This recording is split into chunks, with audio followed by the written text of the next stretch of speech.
Hi, I'm Bill Bishop, and I want to talk to you about the future. And actually, the future is here right now. So I'm really talking about right now. In the old days, we used to go to work. Well, we go back a long time. We work in a farm, and that would be 90% of people worked on farms. And then we had the Industrial Revolution, and people went to work in a factory. And then people went to work in offices, and then people went to work perhaps in stores as well. So a lot of people go to a factory or an office or a store now, and they think that's where they work, but actually we work somewhere else now. We all work in a network, and it's called the internet. The internet is now the primary means of production of the economy. And yet we're still operating like we're working in a factory or an office. And we're not developing the skills or thinking that's going to help us succeed working in a network. So I'm going to talk a little bit about that so you can start to see what you really should be concentrating on right now. So we think about the old ways of working, like working in a factory. You're really in a linear process. You were caught up in that. So there was usually there you were, on the assembly line. It could be in an office, but kind of like an assembly line. And people would give you stuff, like somebody would give you the inputs, something to do. And then you would do that thing, and then you would pass that finished work on to the next person who would take it and move it up the supply chain, right? I remember I played golf with this guy once, and I said, "What do you do?" And he said, "Well, I work at the General Motors plant in Oshawa, in Canada here." And I said, "What do you do?" And he said, "Well, I've been working there for 20 years, and I put the rear view mirror on the side of the car." I go, and I've been doing that for 20 years. He said, "Yeah, that's what I do. Car comes along, I put that rear view mirror on, and then the car goes up the assembly line." So one way or the other, that's what most people have been doing for the last 200 years. And I was just kind of like freaked out by how incredibly boring that would be, but he seemed perfectly happy with it because it was a good job. So, but for me, I never would want to do that, right? Anyway, so that's how we kind of have learned to think about things. We have this task to do. We're part of an assembly line. It doesn't change very much, and we get good at doing that one thing, and we go home every day and get our paycheck and go home. So that's it. But that's not the way the world works anymore. We're working in a network now. So we're at the center. Now everybody's at the center of their own network, and we're all interconnected to everybody else on the network.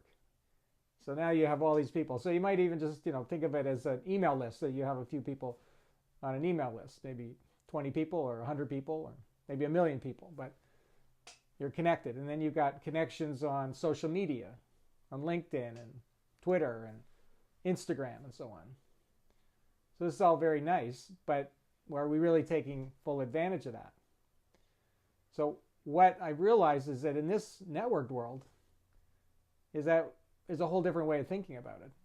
Like one is you want to keep growing your network. You want to keep making it bigger. So if you've got 100 people in that network, you want to have 1,000 or 10,000. The bigger the network, the more influence you have. The other thing is you need something, a big idea, I call it, to draw people into your network. Give them a reason to connect to you in that network. Why would they want to be connected to you in that network? And then the third thing is you want to be a value hub. So this is different than being on the assembly line. So when you're a value hub, you're really just constantly doing all kinds of different things to provide value to the people in your network. And this might change from minute to minute, day to day, year to year. So going forward, it's not so much that you're going to have a particular skill and you're just going to do that over and over again, but you're going to have this attitude of just providing value to people in whatever way you can. All kinds of different ways.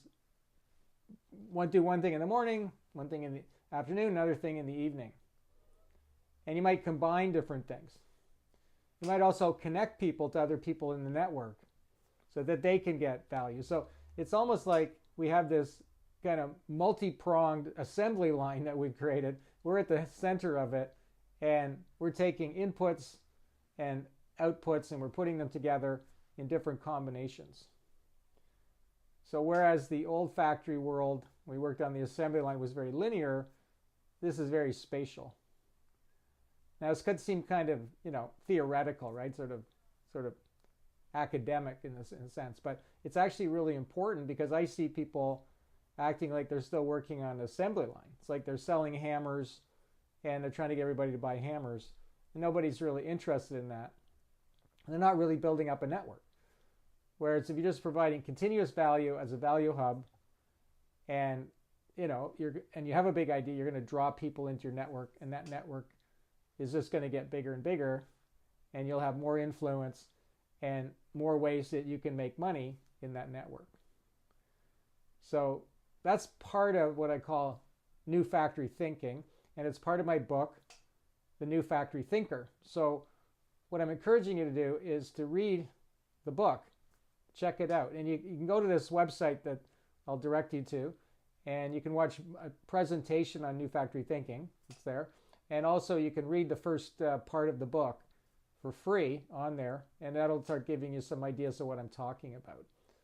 So thinking about the future, I want you to be new factory thinkers and to remember that you actually go to work every day in a network.